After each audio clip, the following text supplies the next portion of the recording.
Muy bien, 19:05, bienvenidos a Puntos de Vista.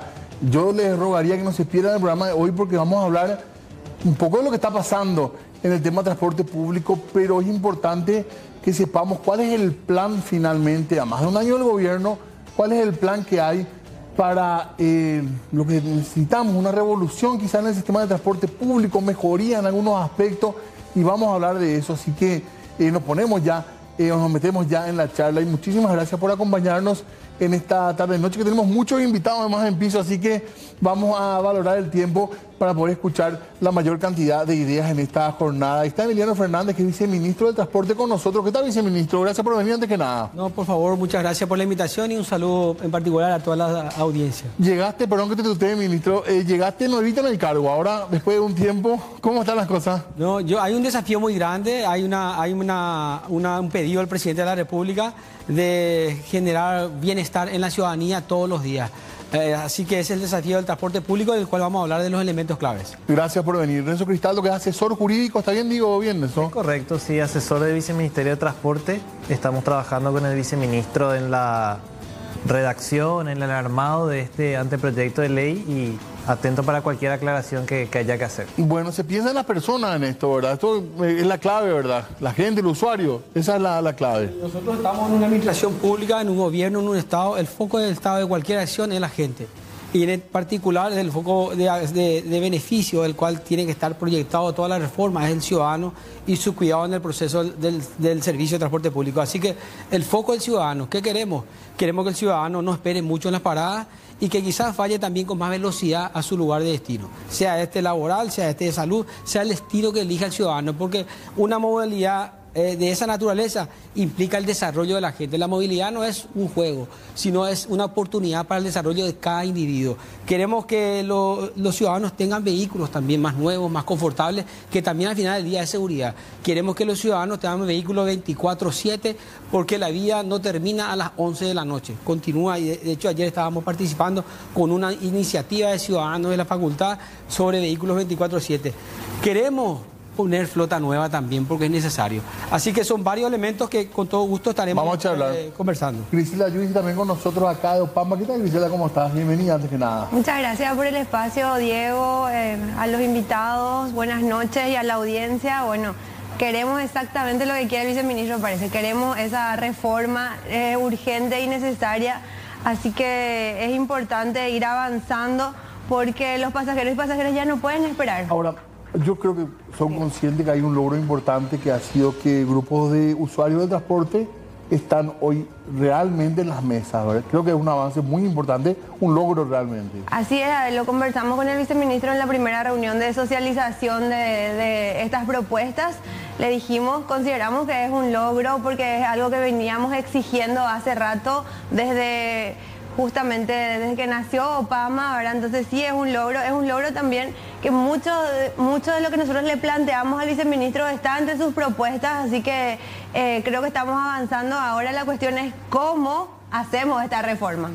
¿Qué tal, César? ¿Cómo estás? Bienvenido, César Ruiz Díaz, de parte de CETRAPAN, también presente con nosotros acá. Gracias por estar, César, muy amable. ¿Qué tal? Buenas noches, un placer a la audiencia, a los presentes, y comparto plenamente lo que dice Griselda, lo que expresa el viceministro, lo que quiere la ciudadanía, lo que quiere el presidente de la República, lo que quiere Opama, lo que quiere el empresario del transporte es mejorar el sistema de transporte que actualmente hoy tenemos. Para eso estamos acá, estamos presentes para poder escuchar en qué consiste la reforma, pero en qué consiste en su esencia, porque hasta hoy no ha sido socializado. Y eso es lo que le pedimos al viceministro, que pueda socializar, que la opinión pública, que el empresario del transporte, que la ciudadanía tengan el conocimiento acabado de cómo se va a hacer, con quiénes se va a hacer y cómo se va a financiar. ¿Usted tiene miedo de ser marginado de...? No, nosotros lo que queremos es conocer el proyecto para hablar en el seno de CETRAPAN, a fin de que ahí se tome la determinación de quién quiere continuar y quién no quiere continuar,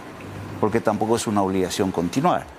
Si las condiciones no están dadas, como hoy, porque no conocemos el proyecto, esa es la verdad, no conocemos ningún proyecto, conocemos las expresiones del señor viceministro, con las cuales compartimos. Hemos participado en una ocasión donde vimos una exposición de lo que yo bauticé como un anhelo, un deseo, un propósito, pero lo que nosotros tenemos que hacer, sinceramente, es visualizar desde una perspectiva energética, económica, financiera. Una vez que tengamos, y social por supuesto, cuando tengamos eso aterrizado a esos niveles, podemos decir si vamos a hacerlo o no podemos hacerlo.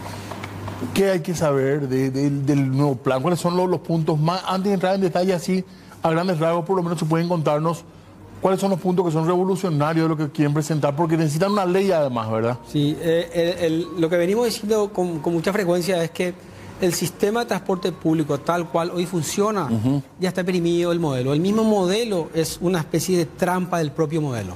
Y trampa para los usuarios, trampa para los transportistas, trampa para el financiamiento del Estado, es una trampa a todos los niveles. Nadie está contento. Nadie está contento y el modelo funciona mal. Y eso está visto, por eso también la decadencia de este modelo, cuando hay países donde tienen un ascenso en sus niveles de confort del ciudadano en transporte público.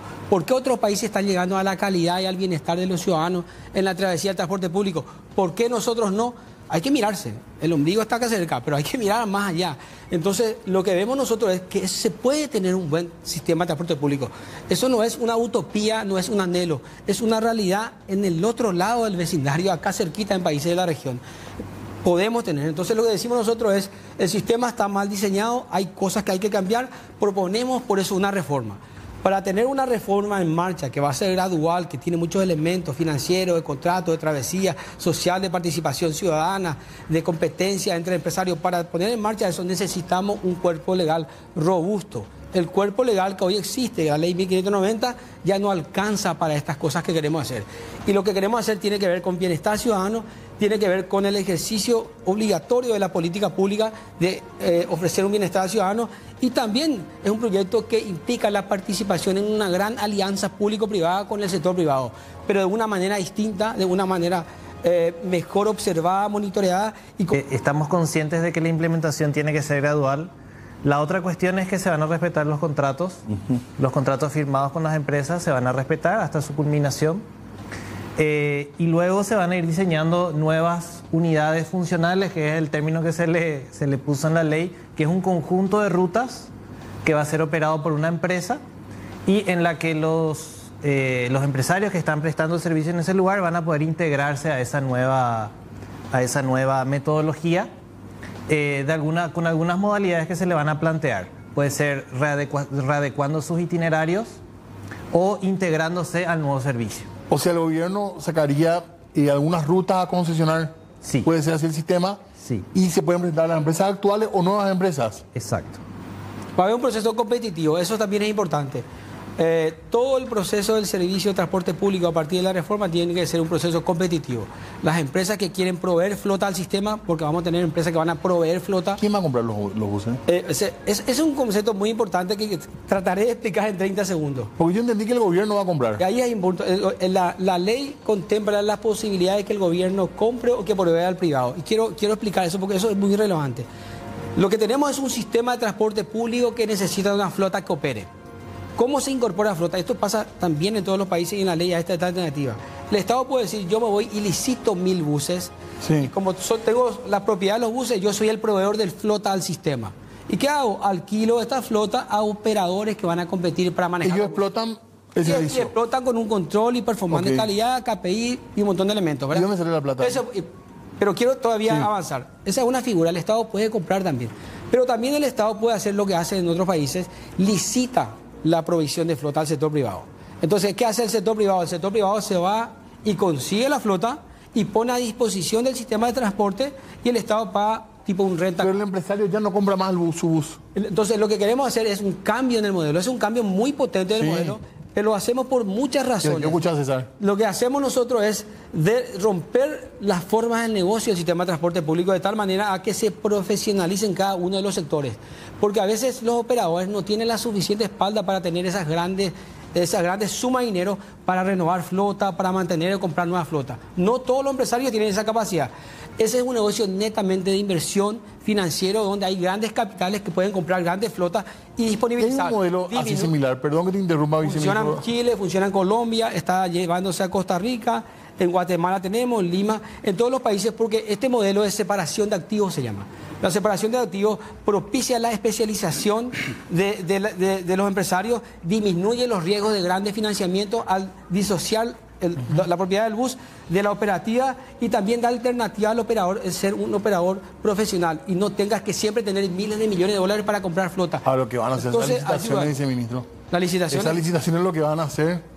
Pero es la manera en que el mundo está resolviendo el sistema de renovación de flota, de ampliación de flota, sin comprometer mucho, porque el sistema está estructurado para que sea eficiente financieramente. De entrada, Griselda, sentí que va a haber una mejoría con esto nomás ya. Porque no hablamos del pasajero todavía. Claro. Yo creo que todo lo que presentaron desde el Viceministerio de Transporte en su propuesta, porque coincido ahí, nosotros necesitamos ver cómo va a quedar el anteproyecto, pero en todas las propuestas, es más, son muchas de las que nosotros vinimos conversando con el viceministro desde que él asumió en sucesivas reuniones. Va a mejorar. Me gustan nuevamente las expresiones, lo veo como un gran visionario y ojalá se pueda cumplir, ¿por qué no? Para el bienestar de la sociedad, del pueblo paraguayo, que se merece sinceramente, porque hay una obligación que se tiene, que es dignificar el viajar cotidiano de la gente. Pero sí me llama poderosamente la atención de que en un principio hablamos de que el gobierno compraría, hoy se está analizando la posibilidad de licitar en el exterior los buses y darle a un privado. Entonces, ante ese nivel, ese mar de incertidumbre, nosotros tenemos muchos desafíos que superar todavía.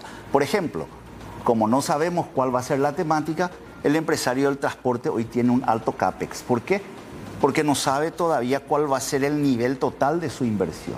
Tiene un OPEX oprimido, porque desconoce totalmente los costos de operación ante un nuevo sistema, esquema o reforma, como se quiera llamar, porque no conocemos la reforma. Y ante esas dos situaciones, tenemos un branding no desarrollado, que es la imagen que nosotros proyectamos a la gente. Necesitamos nosotros cerrar el circuito, conocer el proyecto, porque es muy lindo decir, te voy a dar servicio de transporte 24/7.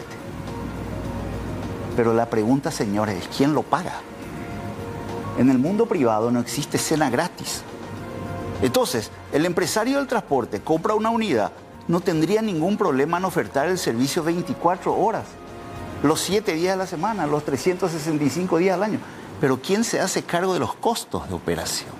Ese es el punto que nunca hemos encontrado un punto de equilibrio, motivo por el cual a las 11 de la noche el servicio se acaba. ¿Por qué se acaba? Porque el contrato dice que a las 11 se acaba por las condiciones de remuneración que existen. Entonces, hablamos, por ejemplo, de que ¿de dónde va a salir el dinero?, dijiste.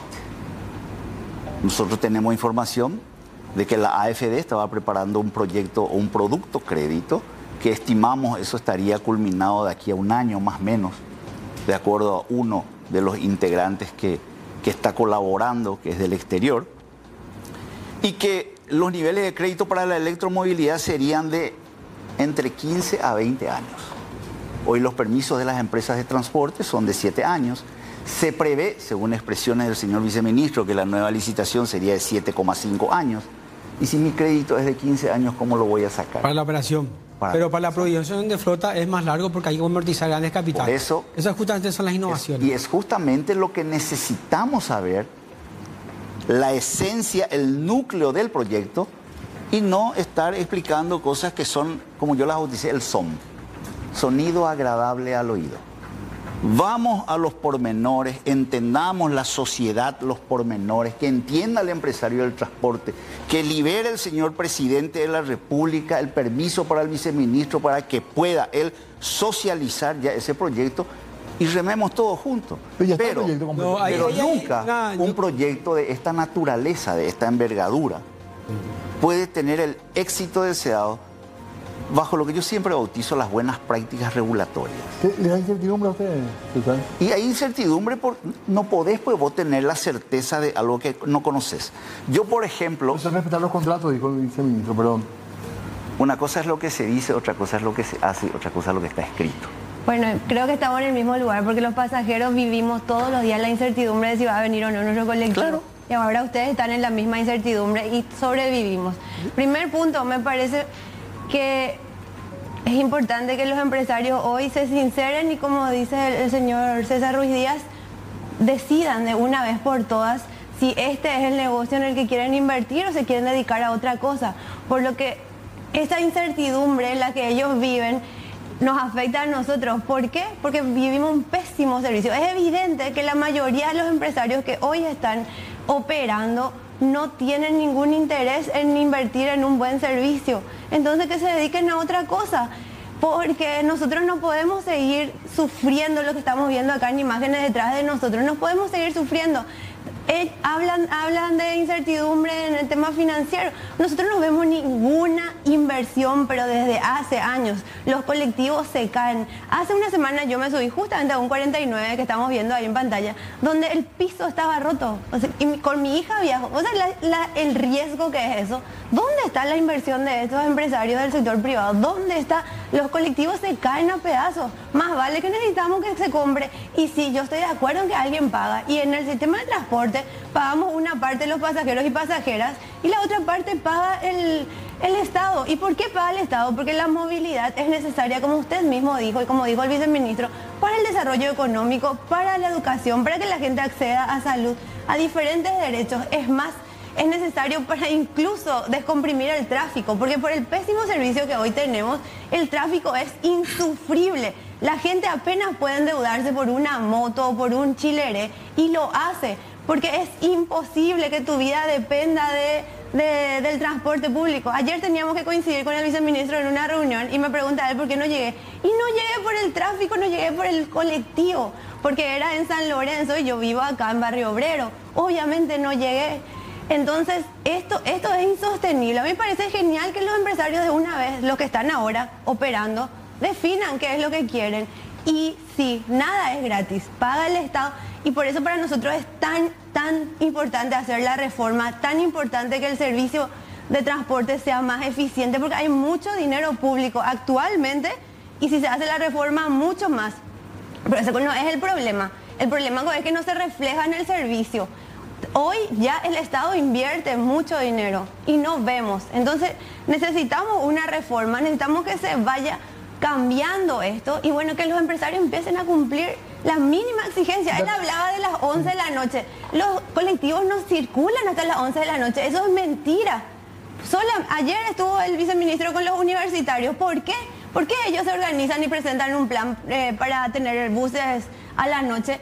Porque los colectivos dejan de circular la mayoría a las 8 a las 9. Los universitarios y los trabajadores del sector nocturno no tienen movilidad de transporte público. Tienen que hacer moto, tienen que dormir en su trabajo, tienen que pagar bol y eso afecta a la educación y el trabajo. Acá la Facultad de Filosofía es un drama de periodismo más. Sin duda hay que tomar la decisión de hacer los cambios. No resiste más, eso es lo que decimos. Yo entiendo lo que decía César y yo quiero puntualizar sobre eso. Nosotros tenemos una estrategia de construcción de una ley muy importante. Y no es que la hacemos, repartimos papel acá, toma esta versión, esta se borra, vos no viste la versión. Nosotros tenemos una estrategia que yo siempre la digo, a todo el mundo lo digo eso.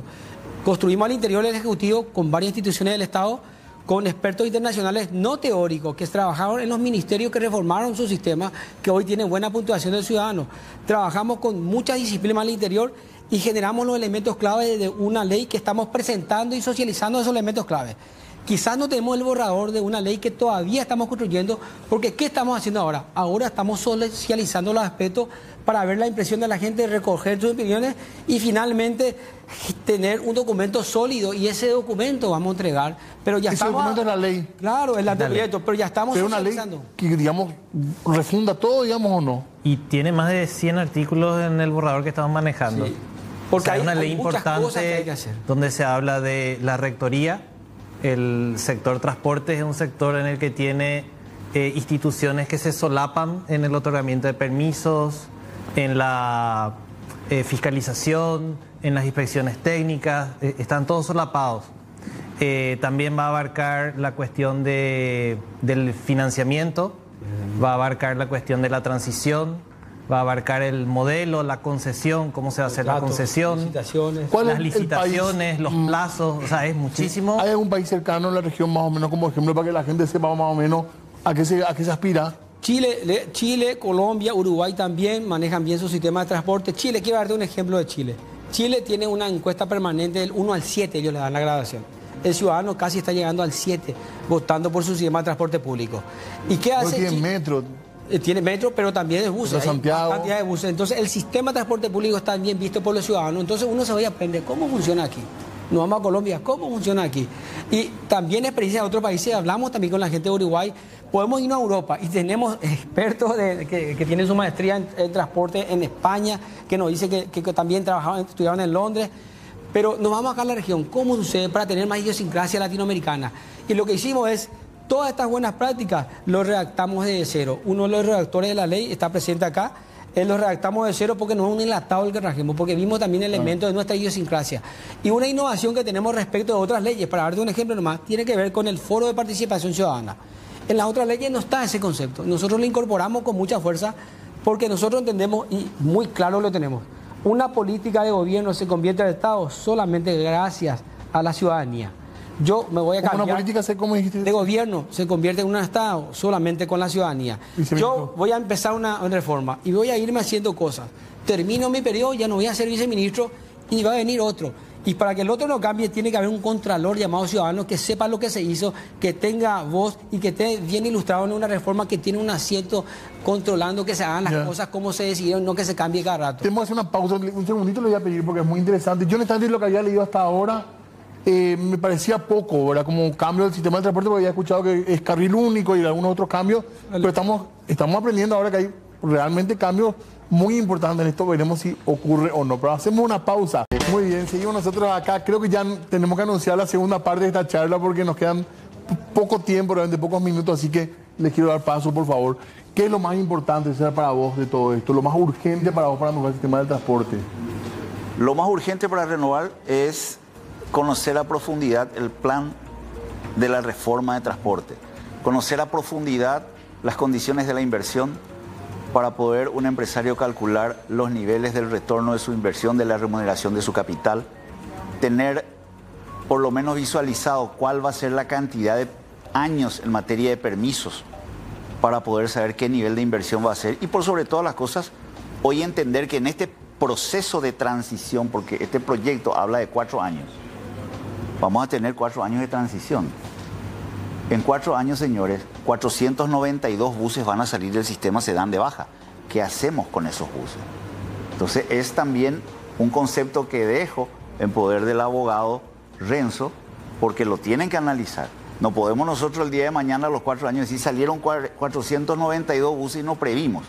Hay que visualizar eso. Entonces, esos son los pormenores que tenemos que desarrollar. O sea, no estamos en contra de la reforma, no estamos en contra de una participación ciudadana que nos parece extremadamente útil porque ven cosas que a lo mejor nosotros no vemos, pero necesitamos todos juntos construir este proceso.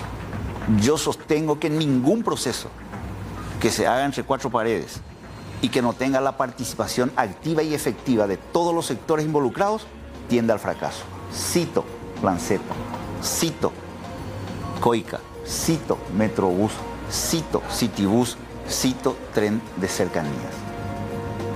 Que no suceda lo mismo con nuestro plan, trabajemos todos. Griselda. Sí, muy de acuerdo, que no volvamos a tener un Metrobús, que no volvamos a tener un tren de cercanías, que no volvamos a tener el clavo que tuvo el BNF con la compra de los buses en los 2000, que no nos pase. Ahora todos queremos esta reforma.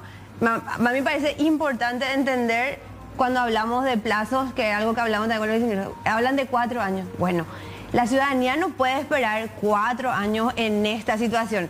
Tenemos que ir viendo cambios y nosotros hemos hablado ya de cuestiones básicas. La renovación de la flota es básico. Pues los buses se caen, se quedan a mitad de camino, se incendian, pierden el freno. Eso tiene que ver con la inspección técnica vehicular. Yo me pregunto cómo pasan la inspección técnica vehicular estos buses. Segundo, la frecuencia. No podemos seguir esperando horas y horas y horas. Eso afecta completamente nuestra vida. Llega tarde a la escuela, llega tarde a tu trabajo. O sea, no podés salir de noche, no podés irte a la universidad, un montón de problemas. Tenemos que ir atendiendo los problemas urgentes mientras trabajamos la reforma, de verdad. Y ahí hay una pregunta crucial que ya lo hicimos y yo lo vuelvo a repetir. el presupuesto. Nosotros sabemos que el Estado, o sea, que las autoridades te pueden prometer muchas cosas, pero si no está reflejado en el presupuesto, no se va a hacer. Así nomás, no se va a hacer. Entonces, ayer yo le escuchaba al ministro de Economía en el Congreso decir, no hay nada presupuestado porque no tengo nada concreto, dijo él. Bueno, eso a mí me preocupa. Yo creo en las propuestas del viceministro de Transporte, quiero creer, porque me interesa que funcione, pero empecemos a hacer las cosas bien, en serio. Si esto no se refleja en presupuesto, no se refleja, ellos hablan de dinero de Itaipú, bueno, ¿cómo se va a usar ese dinero de Itaipú? ¿Qué licitación? ¿Qué plan operativo? ¿Quiénes van a ser los técnicos? Entonces, o si no, eso no va a pasar y eso tenemos que ser conscientes.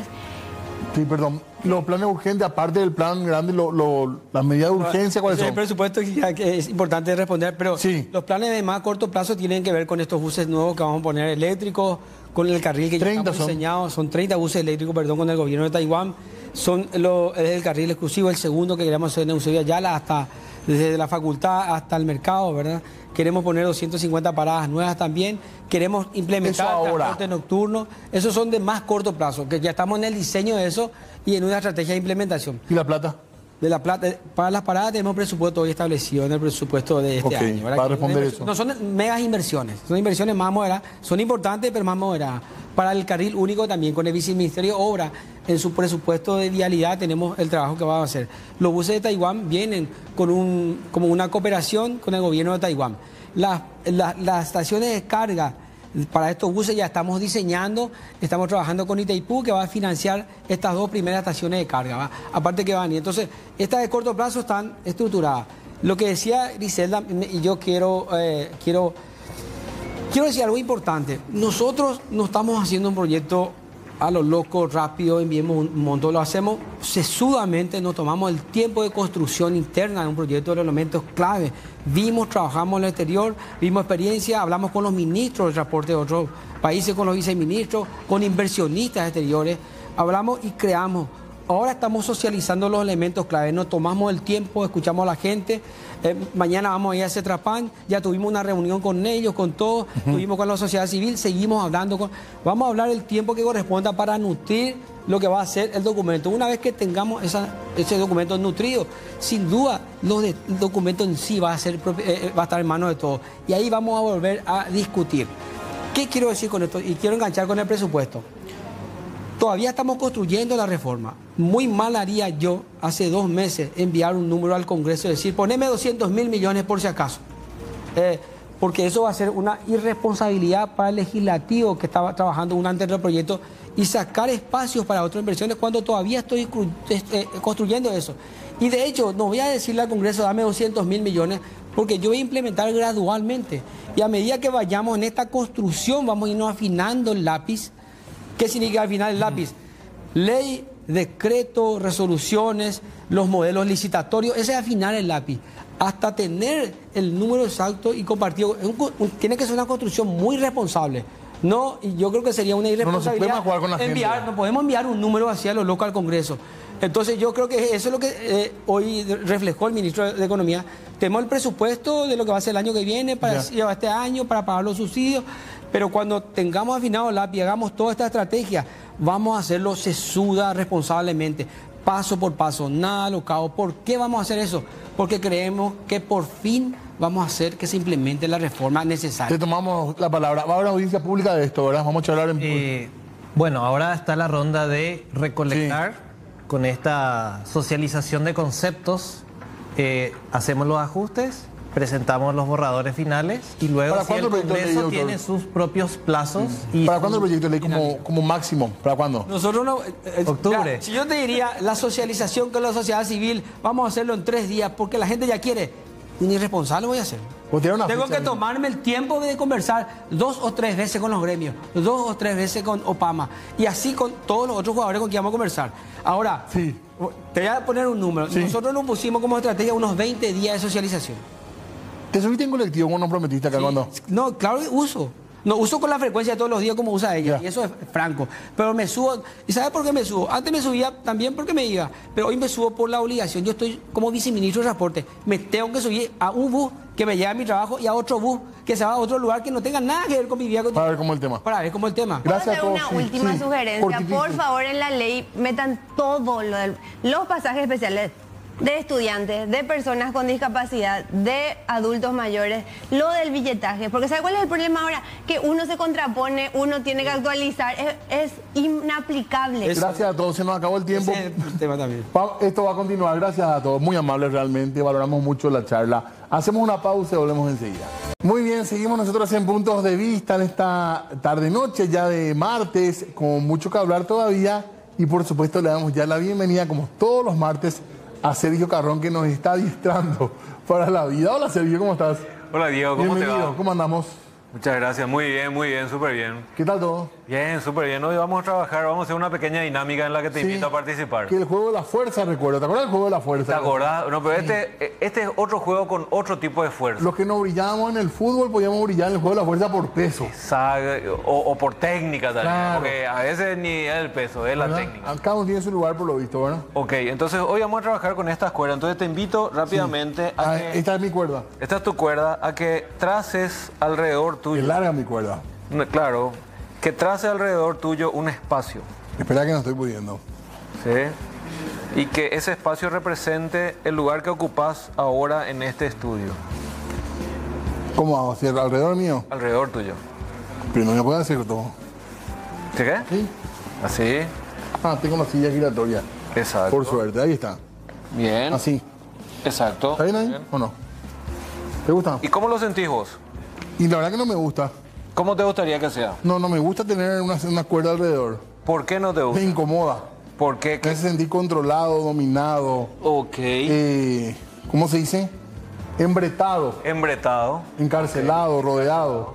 Bien. Me siento más libre sin cuerda. Si bien este espacio se llama un tereré con el coach, hoy no tenemos tereré porque vamos a trabajar sin mesa y todo Claro. lo más.